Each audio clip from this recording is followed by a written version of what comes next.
Okay, welcome back to the show, and I've got two guests on the show today, both with the one common goal. We are here today to talk about this book, Blood, Sweat, and Cheers: The Story of the Bushwhackers. It's Bushwhacker Luke and John Crowther. Guys, how are you doing today? Very good, thanks. Very good there, mate. Very good, Morris. And how are you today, mate? I'm good. We were just discussing the weather. It's nearly minus 4 degrees over here Celsius at the moment, so it's pretty cold over here.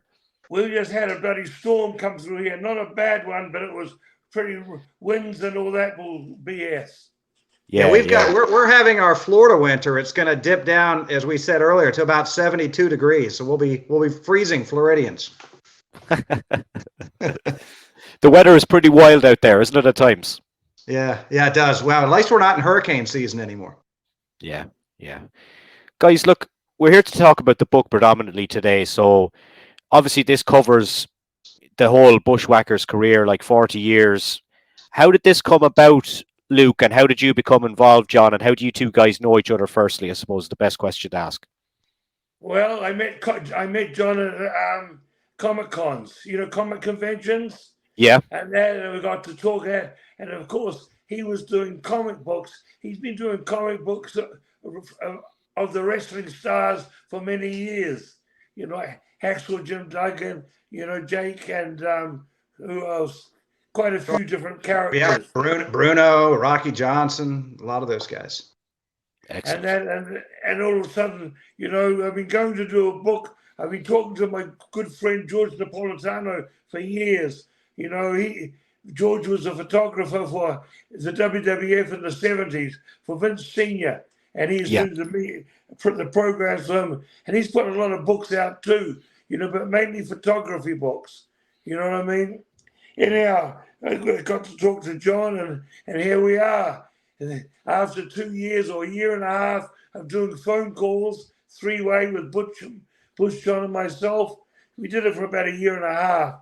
Yeah. And we got a lot of stuff down on that. And John, after every session, John put it down from the microphone down on paper and then edited it. And there it is. Blood, Sweat, and Cheers. Yeah, like Luke said, I've done a lot of comics for heavy metal, for a lot of wrestlers, things like that. And COVID hit, and Luke and I had known each other already for a couple of years, just being on the convention circuit together. Yeah. And he asked me, I always get a kick out how I'd like to write a real book. So so we did a real book, a prose autobiography that, like you mentioned earlier, it covers, it's 372 pages covering from their early days. I think when all the way to when they were born, but all of their incarnations, be it the New Zealand Kiwis, be it the sheep herders, or be it the Bushwhackers, it's all in there.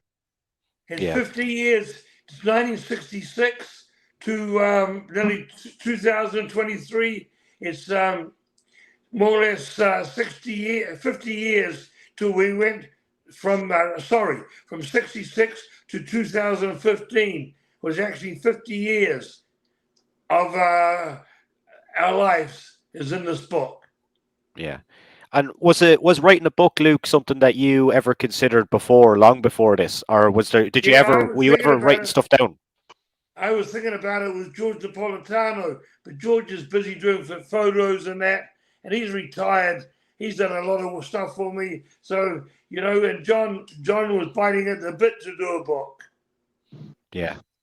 Yeah, and it's a credit to George too. He did write a foreword for us, and the photo you see on the cover of the book, George graciously allowed us to use that photo that he took back when they were the sheep herders for our cover. So he did have a part in the book too. Excellent. So, like, you guys kind of put this together then during when the world was kind of upside down and stuff like that. Did you actually meet in person at any time during making this book? Obviously, you two guys kind of live close together, but was a lot of it done online? Yeah, I mean, we would, if you've heard of the thing WhatsApp, we would, yes. like Butch would laugh and call it, we're going to do our three ways. So basically, like Luke said, every Wednesday night for about a year and a half, we would hook up and do a three-way chat, just like the three of us are doing right now.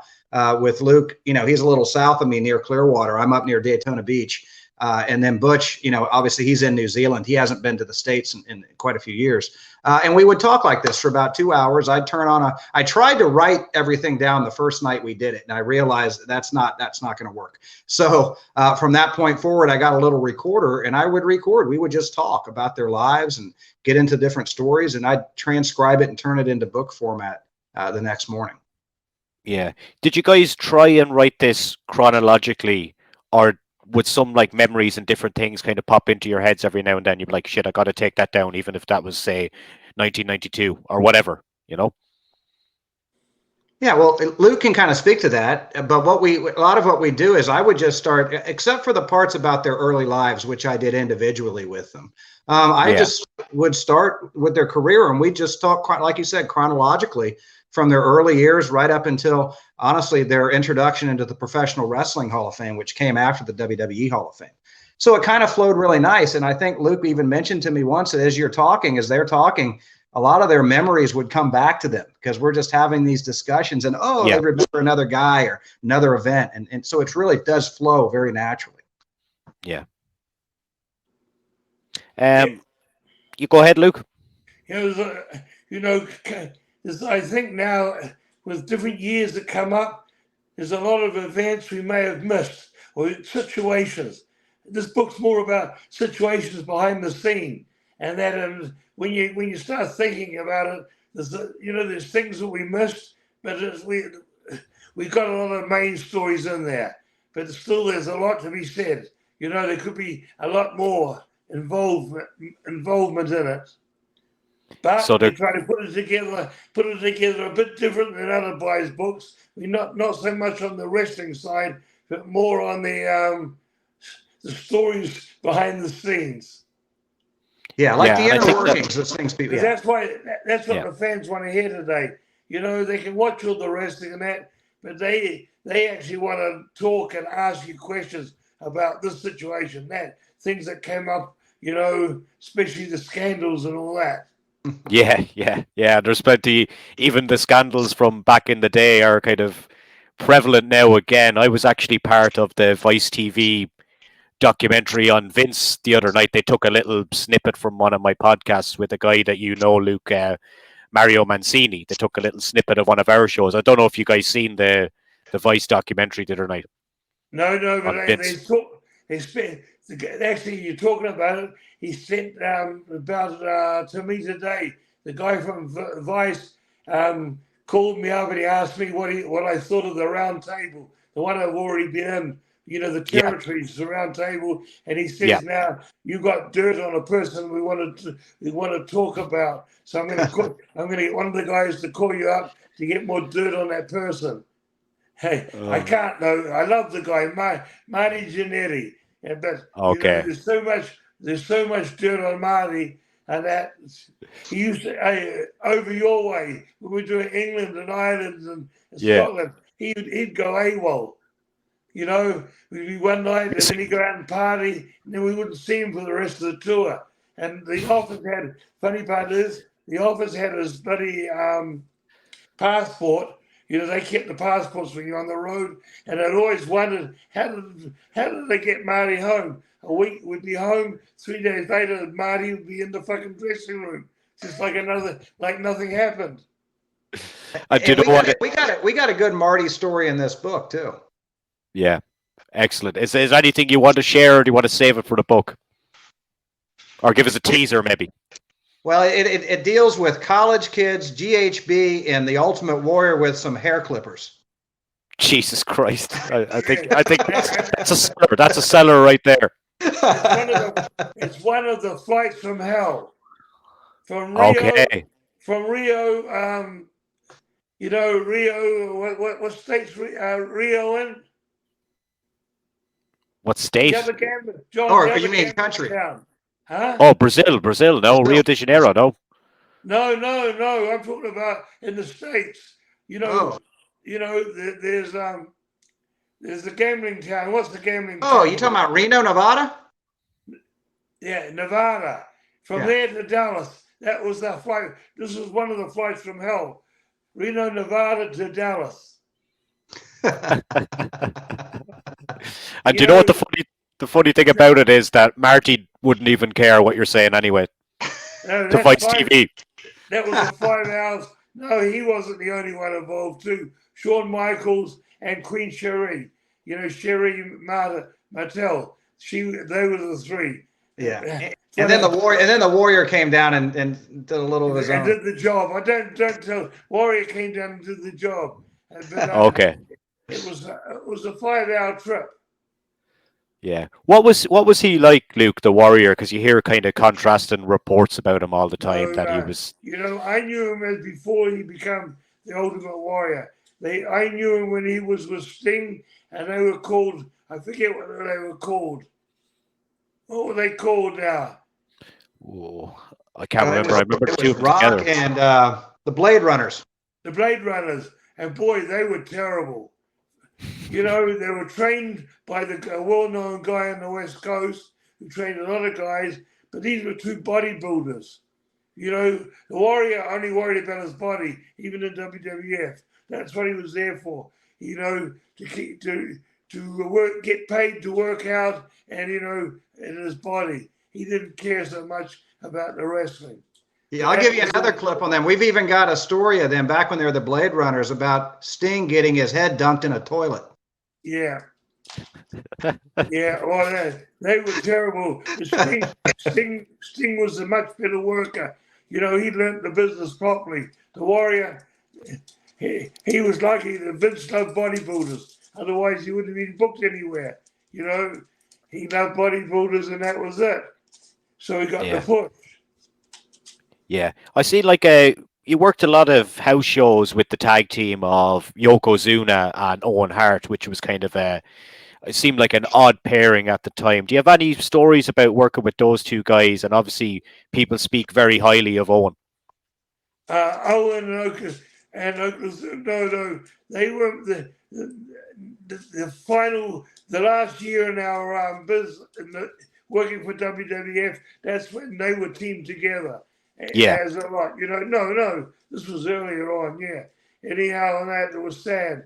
And actually, I'm the one that got Yokozuna booked over in England for Brian Dixon, and that's where he deceased. And that you know, that was sad. Yeah. Are you still wrestling to this day? I am, mate, and yep, I've been in the business for 7 decades, and I'm still in the ring. As Wikipedia says, I'm the second oldest in the world. The great Kochika is the oldest. He's 79. He's still working in the ring, but he owns a promotion and works in tags and 6-mans. I still do singles. Yeah. What's your opinion on working single matches as opposed to tag matches? Is there any that you prefer throughout your career, or do you just like a mix of both? I prefer working tags than that. But, you know, Butch and me, we knew each other in and out. And, you know, we didn't have to talk to each other. You know what I mean? These kids, they put with me today, you know, they want to do all these crazy moves. They don't want to get the fans involved. They just want to do their spot after spot after spot. And I explained to them, you know, you wonder why you don't get good pops? Because you don't involve the fans. And back to the book for a minute then again. What's the reception been like for you guys so far from the book? Oh, it's fantastic. I know since we initially, if you've heard of it before, we initially did a Kickstarter to help kind of get word out about the book, allow some people to get some early reception. And I want to say we did like 900% funding on the initial Kickstarter, which was really, really good. We launched on Amazon about a month and a half ago. And ever since we've launched, we've been, pretty continuously within the top 20, 25 books. I think last I looked this morning, we were ranked number 10 of wrestling autobiographies, which is a pretty big feat when you consider there's a lot of books out there that are put out by the WWE and such. And we're beating them to the punch in a lot of sales, and the feedback has been great. We're 5-star rated book. People are loving the stories.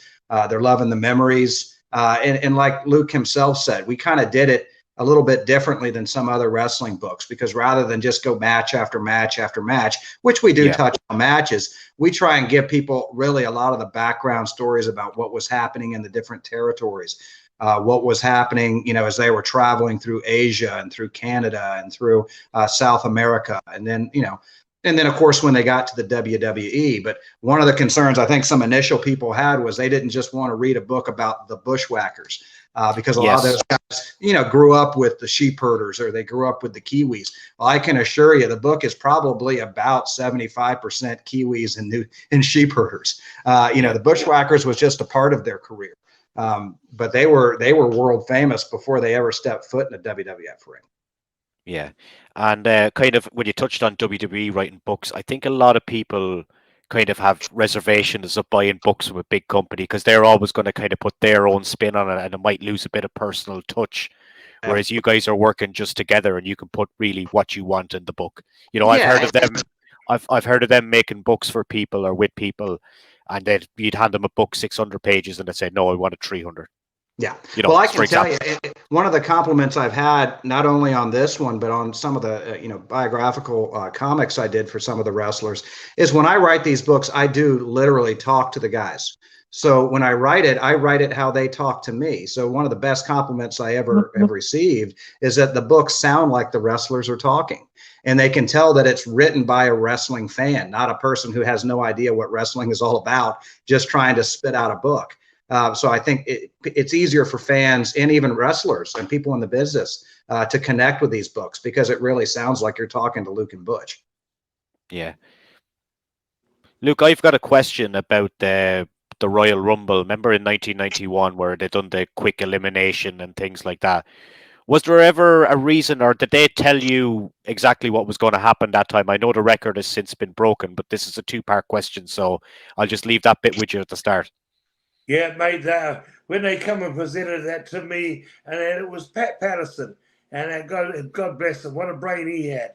He was one that formed the Royal Rumble. That was his idea, and that. But they said, march out to the ring, get Earthquake to pick you up when you get up on the apron, take you across the other ring, put you out, and just keep going, marching.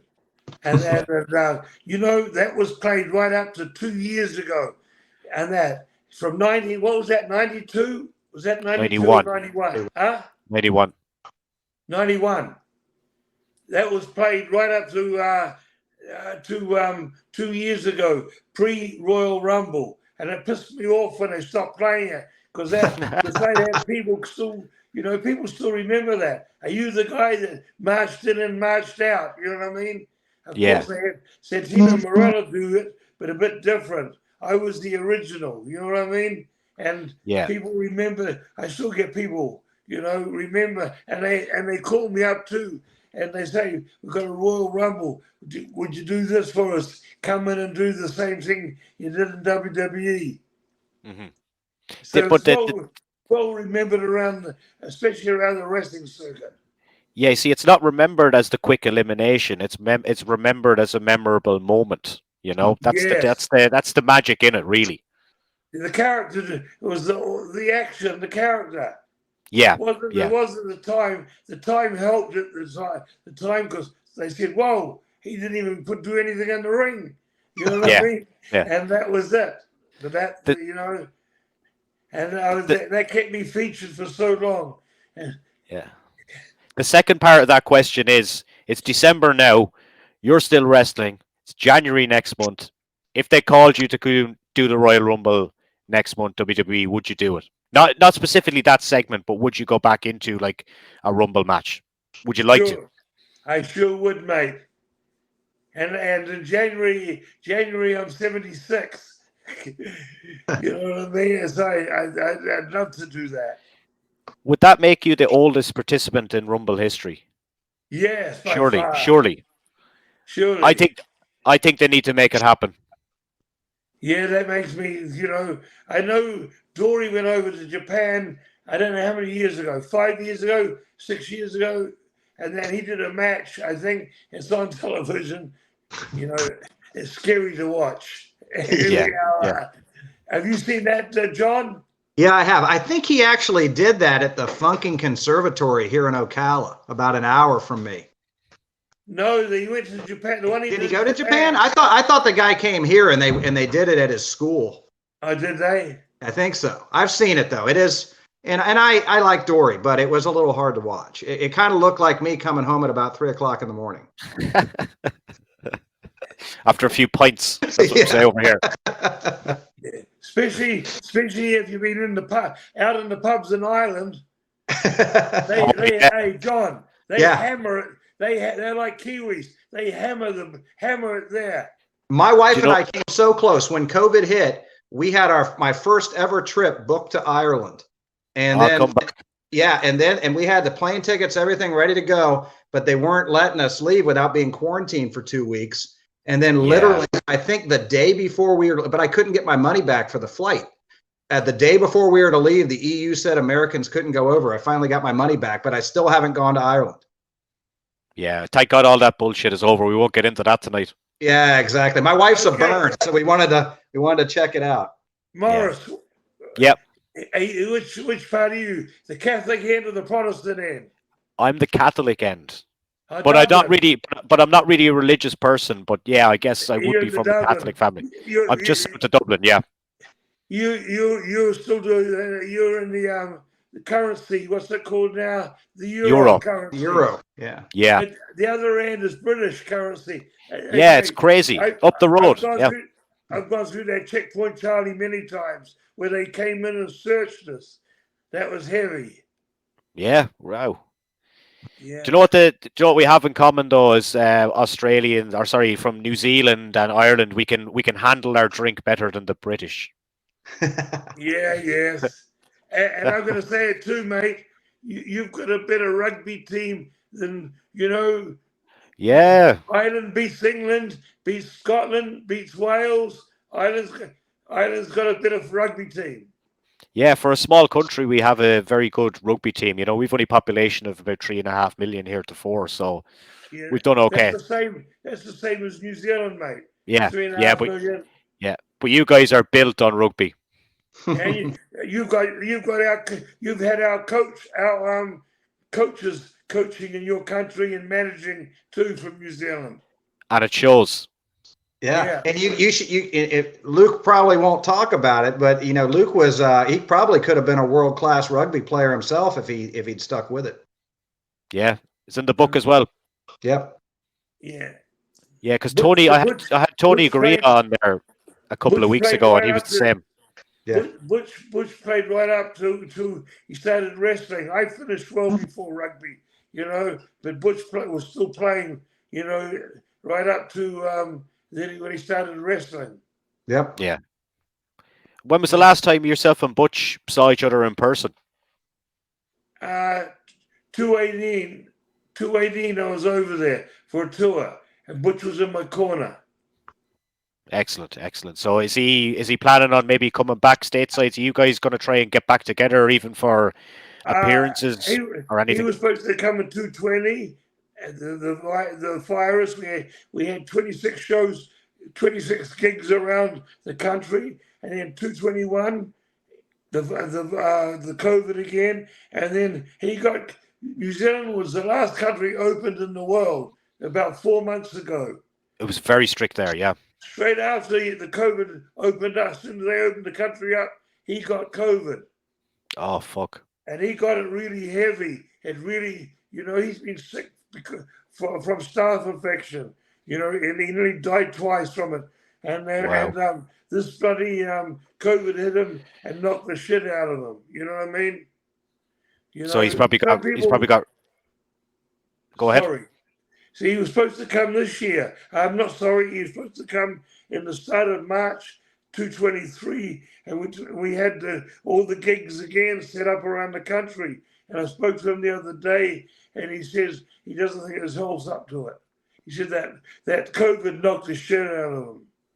Yeah. That's a real shame. Yeah, because we've never done a tour in the States. When we were together, WWE, and then afterwards, and that There was no conventions, and wrestlers weren't doing Comic Cons till Yeah. the 2000 era. And Butch left in 2002 to go home. So he never did any signings around. The only time we signed photos was at halftime at the wrestling shows. You know what I mean? Independent wrestling shows. We never did any conventions, sports venues, none of that. Yeah, and the convention world is absolutely huge over there. Obviously, you know as well, John. Like, what's No, it like? hey, it's huge in your country because I've got a guy who runs throughout Scotland, Ireland, UK, and runs the Europe from England. Yeah, the Comic Con. He does it, I think, in Belfast, doesn't he? Yeah, the guy now, he does the big show in Liverpool every year after WrestleMania, and I think it's So You Want to Wrestle, something to do for the love of wrestling. Yes. Monopoly events. Andrew. Yeah, I don't know him personally, but I might be actually at the For the Love of Wrestling next April because I do bit of DJing work in my spare time, and I might be doing like an after party over there. Possibly, okay, it's been talked about. I'll see you there then, Morris. Oh, you're going to be there, yeah? Yes. Excellent. Going back to the wrestling then for a second, obviously the WWE Hall of Fame is like it's a huge thing for people. How much did it mean to you, Luke, or how significant was that moment, kind of getting a bit of appreciation for your time there? When they called me up and they said about it, I said, about bloody time. Do you know what? That is exactly. I had Tony Garea on the other night, and I said, Tony, there was talks about him going into the Hall of Fame, and he said to me, "It's about bloody time I do." Yeah, Tony's a good guy. Yeah, love Tony. We had some of his first matches with him. Excellent. Not our first matches, his first matches. Did you know him before going to America, before WWE? Oh yes, in New Zealand. Yeah, excellent. I started in '62. Butch Yeah. started in '66. I worked all around New Zealand, and when Butch started, we worked all around New Zealand. But I worked up in Auckland, where Tony was, before Butch even started. Mm. Well, we just did a show with Tony a couple of years ago, that CWF Fan Fest over just outside of Tampa. Excellent. He was there. Tony's got, since he's finished with WWF, the last 3 years, he finished in 212, 213, but the last 3 years, he's actually got on the road and gone to quite a few signings. Yeah, it's nice to do that, but it's also like the convention world. It's a nice way for you guys to all meet up with each other. Every so often you could meet in different towns and cities and see people you haven't seen. We're never at a convention where there's Kiwis. And this is the first time there was myself, Tony Garea, and Barbara Goodish. Barbara Goodish, Bruiser Brody's wife. She's a Kiwi. Yeah, Tony mentioned her. Yeah, she was there. Excellent. 3 Kiwis at one show. I think it was a bit too much. Luke, I have to ask you, I ask everyone, any memories of working with himself, Mr. Vince Jr.? Everyone's got a story about Vince. Yeah, mate. They all knock him. I could never knock him. Because if it wasn't for him, I wouldn't be here talking to you today. Yeah. NWA, with the Crockett Center, with the NWA office, we were known as wrestlers. When you go to WWF, that changes. You become worldwide celebrities. Yeah, and entertainers, yeah. Yeah, and that's the big difference. Yeah. Did you ever see him angry?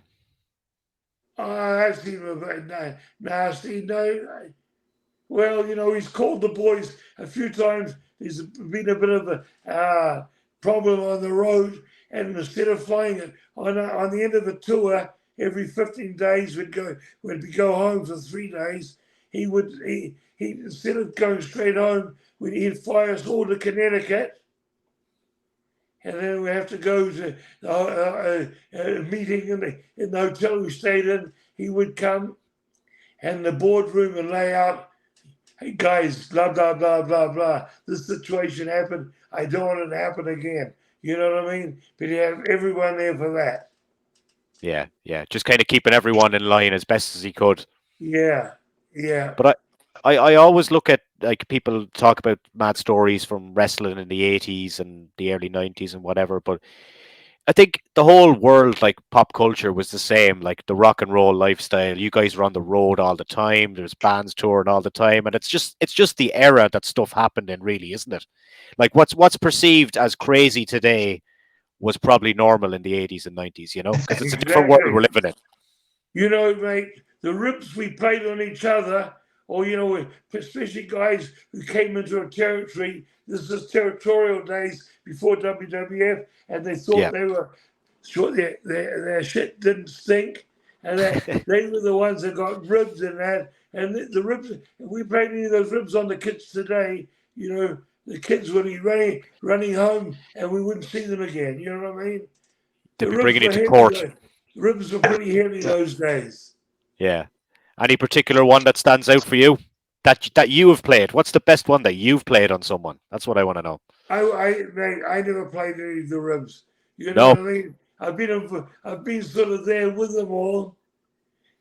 But some of the most notorious ribs happened in the Heart territory. I guess you've heard this before, right? Yeah, yeah. Have you heard that? In the Stampede Wrestling. Boy, back in the day when Dean was alive, that was a small one of the oldest, apart from Smith, and that they were heavy ribs. Brett was too young for this. You know, there was Bruce, and there was Dean and Smith. They used to let Smith run the Sunday towns. Well, you've heard so many stories about Smith. You can imagine how those towns were. The ribs we played. I think Butch used to rib you a bit though, didn't he? Yeah, but they were just, you know, simple things, Yeah. minor things. They weren't ribs compared to these ribs, mate. No, I know, but like pushing ice machines in front of your hotel door, or Yeah, no, shoving you in a room and screaming. There's a room full of people, and we'd go into the room, and he'd get me to go first. He would push me in, scream, and then close the door, so everyone look around and they just see me there. Yeah, that's one of his favorite ones. Come to mind, though. Here's one. Two great midgets, Skylo Low and Little Beaver. Do you ever hear of them? No.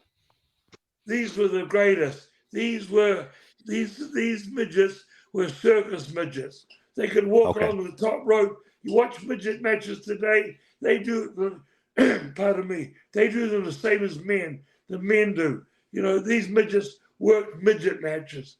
You know, cartoon stuff. Really, Yeah. but they were acrobatic, could walk along the top rope, and there's a lot of stuff. Okay. It's summertime.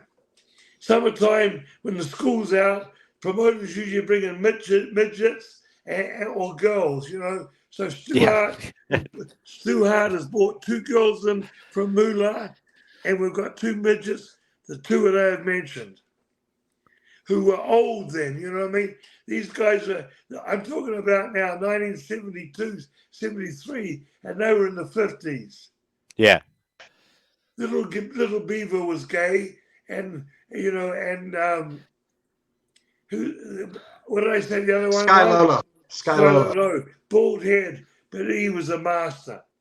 Anyhow, the actual high spot is the baby-faced midget does something smart on the heel, and the heel chases him around the ring. Yeah. And a tag. Well, usually you bring one of the girls in, or a guy, either situation. But this was a mixed tag with girl and a midget.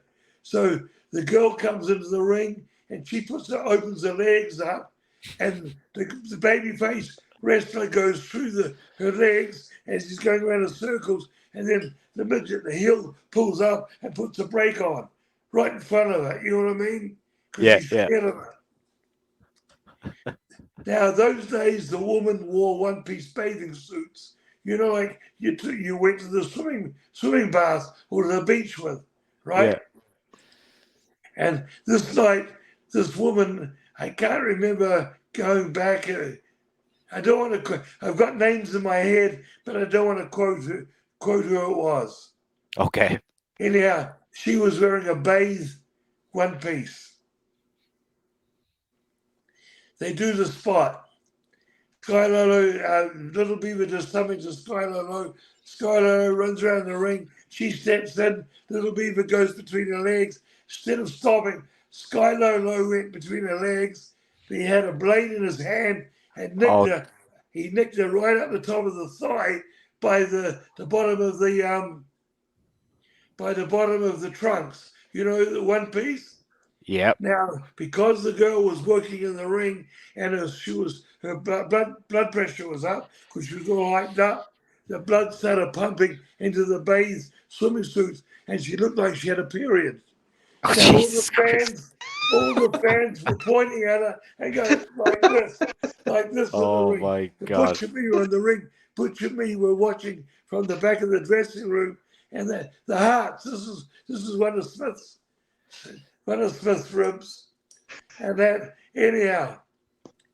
We finish the show. We drive back to Calgary, and I get a phone call straight through to my hotel room, which is adjacent to Butcher's, and it was Stu on the phone. The girls had called up Moolah. They worked for Moolah, the great Moolah. Yep. Remember her? She Yep. booked all the girls. They'd called up Moolah. Moolah called Stu, and Stu's calling me. What the fuck's going on? Yeah, but I knew he loved ribs, but he wouldn't make out that he did. Because his kids were doing ribs all the time, and Yeah. and I said, I can't remember what I said. This was 1973, but I still remember getting a phone call. So the boys must have got home, and Stu knew we were traveling with some of the boys. So some of his sons, because we used to travel with them, that he'd called in straight away, called me straight away. Huh. Yeah, Brilliant. that's pretty heavy a rib. You know what I mean? Yeah. I don't That's think a, you get away with it these days, would you? huh? No, God. Oh no, the girl would go The, crying, the and feminists will be after you. the guy would be fired. It'd be too much. You know what I mean? Out of the day. And it's like that's a great story there, and like people can expect stories like that from your book because as you said, like a lot of the stuff is outside the ring, and that just seems to be where people's interests are these days. I suppose people kind of know so much now about the wrestling business that they didn't back in the 80s and 90s that now they want to kind of peel back the curtain and hear stories from back in the day, don't they? Yeah. Now a good friend of mine was released from WWE about 6 months or 3 months ago. He was Vince's right hand man. They dragged him into the scandal to take the Johnny. heat. Johnny, you got it right, Johnny. And now people are ringing him up to book him for conventions, but mainly for Q&As because they want to know the dirt behind the scenes. And You is he know what I going to mean? do it? Is he going to do it? Oh, but John is a businessman. Butcherby started him in the business. Mm. You don't know that, but in the NWA, and that Dusty gave him to us to educate him. And Johnny was a college graduate who had gone on into business programs and all that. That's why he was over with Barber for so long, and then with Vince's right hand man, because he was a Yeah. businessman, not a wrestler. Even though he wrestled, he was more Yeah. of a businessman. You know what I mean? Do you And think that do you think that sorry Luke that he was the fall guy for when shit hit the fan? yeah, yeah, they mentioned that, the girl went from Vince to him. You know what I mean? He was a Mm. fall guy. Anyhow, Johnny will know how. He knows that that'll be a great thing for him, Q&As. but Johnny will be smooth because he knows how to talk. Yeah. He won't And it's go. kind of, He'll leave a teaser there. He won't go too deep.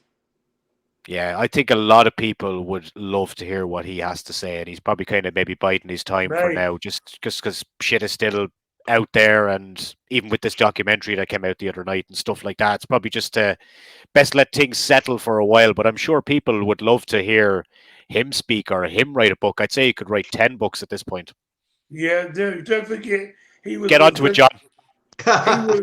Don't forget he was with Vince. You know, from 2000, the year of 2000, when he did all the acting on NWA guys, WCW guys, and he came to Yeah, Vince in 2000 to 2013, 2012, and then he's been back for 2 years. So he's got 14 or 15 years being right side Vince. You know what I mean? yeah. There's a lot of people I've had on the show, and the majority of them don't speak very highly of him, but they probably don't know him like you do, you know? Mate, So, he was the X-Man. You know everything. He was told what to do. yeah, He's the one that did all the firing. You know what I mean? yeah, And yeah, if there's stuff that the boys didn't, heavy stuff to talk to the boys, Vince wouldn't do it. Johnny would have to do all that. They yeah, don't realize too, mate, the generation, even some of my generation in the 80s, you can't stay there forever. You have your strong home-based baby faces, and you got to move the rest of the crew through. You know what I mean? The underneath baby faces, because they're the ones that build up for the heels to get over, they get beaten, but they help build up the heels to work with the main eventers, and the heels they're passing through. They work up the program, then they work with the Hulkster, whoever's on top, and bye bye. You know what I mean? They don't yeah, realize you can't be there for good, but they don't. yeah, They think that's why John's got a lot of hate, because he had to do the firing and all that. yeah, yeah. And I think he had Jim Ross doing that for a while as well, didn't he? When Jim Ross was there in the Yeah, he company was at one point before as well. John. Jimmy Yeah, was yeah, before And John. Ross was pretty outspoken about that in his book too, about how hard that was. yeah, Being yeah. I'd say those guys have been in some very tricky situations, I think, from that. Yeah, Yeah, okay. Hey, being a booker, I've been a booker. I've been a booker for 14 years. Not that you know about it, but in territorial days, before I went to Vince, and then after Vince, and then I ran IWA in Puerto Rico for 2001 to 2009, and that or 2008 when Victor died. Then I ran the New Brunswick. It's called the Maritimes, New Brunswick and Nova Scotia. And then I ran a week every month there for about 4 years. That was the summer territory. The rest of the time, 6 months or 7 months of the year, the ice was down in all the arenas. So they weren't big companies, so they couldn't run the building. And Vince, he works in those ice arenas because they put down the wood on top of the ice. yeah, Like in those yeah, those days, small territories, they didn't do it, and so they closed down. The territory actually closed down in September and opened again in May. Mm. Guys, back to the book again. I know we're here to talk about the book, but we're getting a little bit sidetracked at times. But like, what has been the main kind of split, John, between physical copies and Kindle up to this point? Oh, it's been, I'd say probably about 99% physical, because and this is a good ad for us, I just this week made it available for pre-order for Kindle. So we're taking pre-orders. If people prefer the Kindle, you can go on and pre-order, and I made it to drop to your Kindles on Christmas morning. So what better way to celebrate with a nice cup of coffee and some good Bushwhacker, sheepherder, Kiwi stories, drop into your Kindle on Christmas morning. On Christmas morning. Yeah, that's it. There's a lot of people today. They want to listen to it. You know what I mean? Yeah. Yeah. Read it personally, online. You can read it online or listen to it. Yeah. Well, that's what we are gonna go into that. We are gonna look at potentially doing an audio book down the road. We don't have that yet. Me personally, I'm old school. I like to hold the paper. I like to hold a book in my hand. I like the smell of a page. But I know, it's as technology progresses, there's a lot of people that like to store all their books into a little piece of machinery and pull it up that way. So we have made it available that way, and I think people will like it that way too. But why not get it on Christmas morning? Yeah, Yeah, that's a great little gift there, dropping Yeah. from Santa Christmas morning. very great. That was a great idea, John. Yeah. Yeah. Luke, yourself, I see do you want to talk to me about your bar? It's not my bar, mate. It's a friend of mine that I've known for But you're doing a lot of promotion for it. 12 years. Yeah, that I had a gym on Clearwater Beach right above Hogan's shop. I had that for 8 years, and then the new landlord from New York bought the plaza the gym was in, and I had another year and a quarter. When that ran out, he whacked my rent up five grand a month. But that was just a message to get me out. You know what I mean? And what's there now? He wanted the bar. He wanted the plaza to be all restaurants and bars. Which now my place, the Japanese restaurant beside me, and the social club beside that, the bar from downstairs called the Brown Boxer. They put a stairway up, and they took over another 10,000 square feet. So that got me out, and I was at home just being a weekend warrior, and the opportunity is a good friend of mine. I just said to him, "You got anything for me to do?" Because I'm home and that, and I decided to come down. Not his main restaurant; it's his second to main. He's got two pizza parlors and two main restaurants, and this was the runner-up restaurant. I went down. I do more or less, PR. I talk to the people and if there's stuff lying around on tables, I humble myself and clean it up, wipe the tabletop too. I'm not ashamed to do that. And but I crack a chat with everybody and see they're happy with the food and they're enjoying themselves. And we're the last place on the beach, more or less, to sell food. The bars close at 3. We sell food to 2:30. Now I'm in an area where there's hotels. There's 1,600 rooms within 50 yards from me.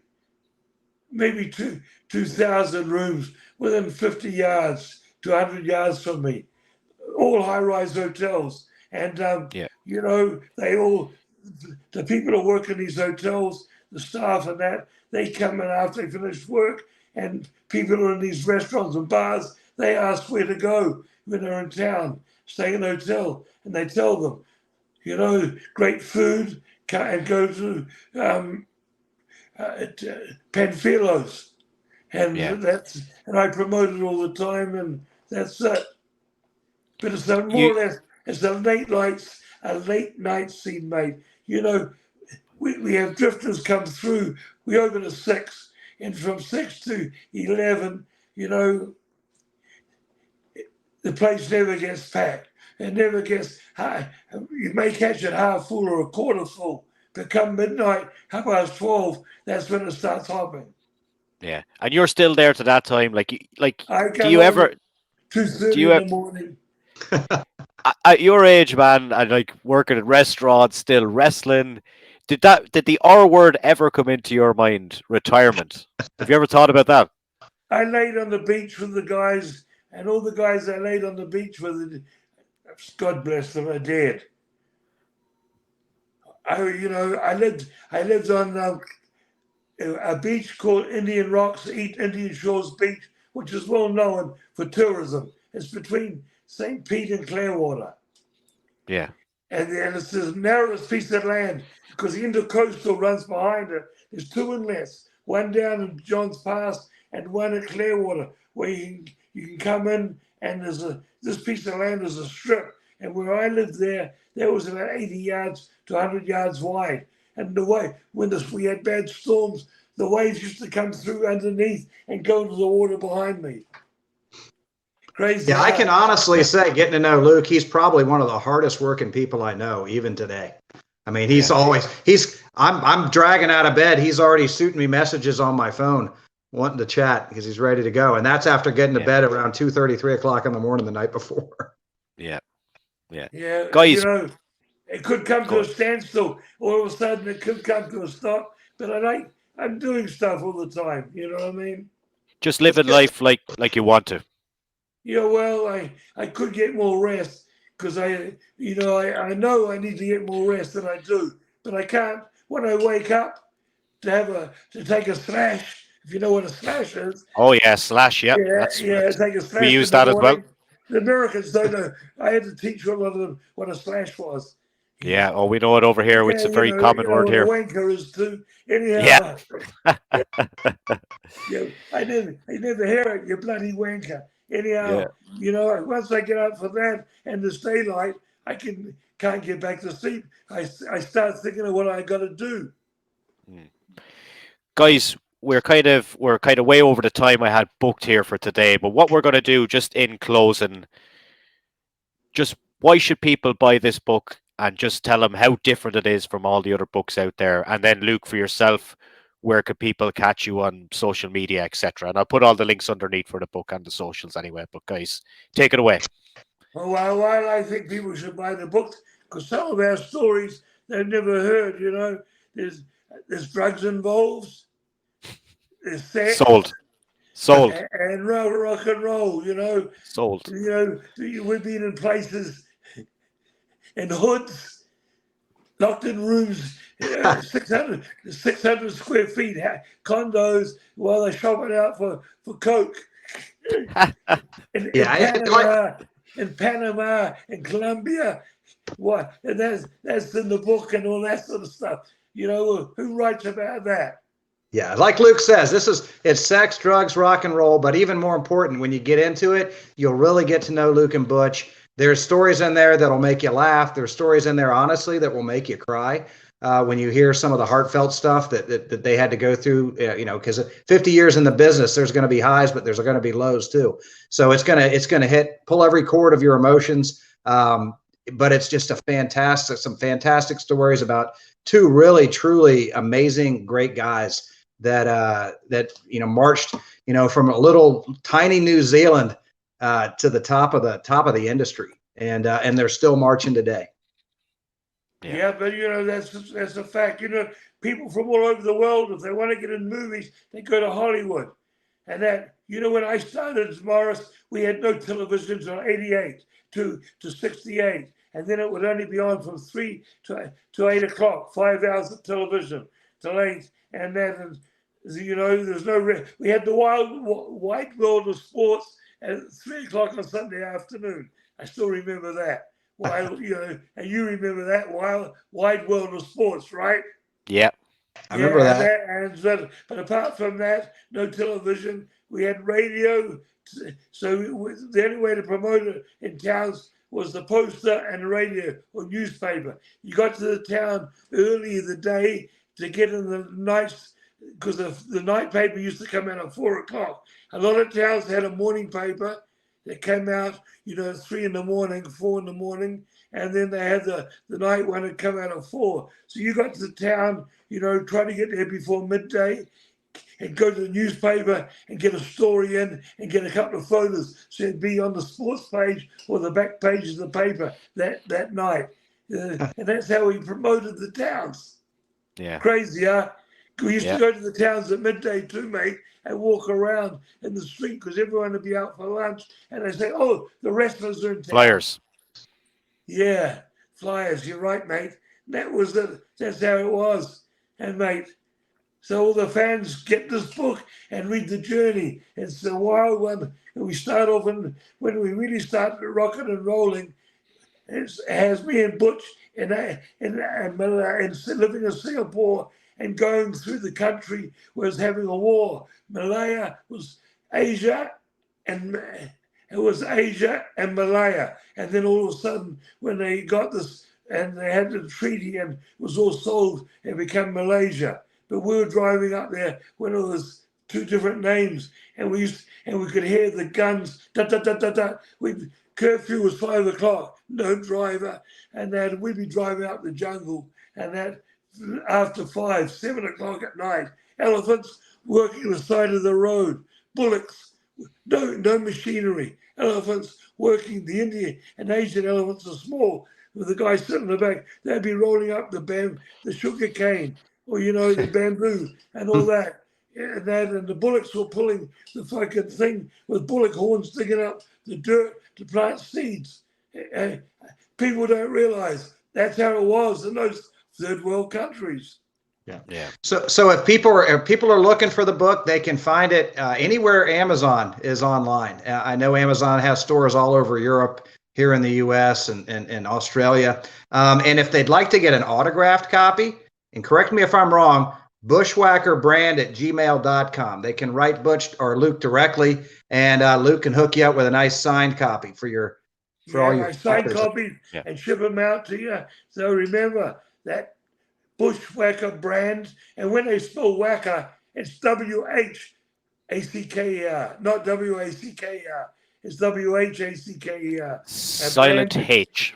Silent H. Yeah, at gmail.com. And my other sites are all Bushwhacker Luke. My Facebook, my Instagram, my Twitter. It's just Bushwhacker Luke. And my website is bushwhackerluke.net and .com. But I think the .com is down. It's .net. .net. I'll put all those links underneath. Gentlemen, absolute pleasure to talk to you both today, and happy Christmas to you guys. And thank you, Marty. We'll see you again at some point. Same to you, and have a wonderful New Year too. Yeah, you have a happy Christmas, Merry Christmas, Happy New Year, and I'll see you in April at the Andrew's show in Liverpool. Excellent. And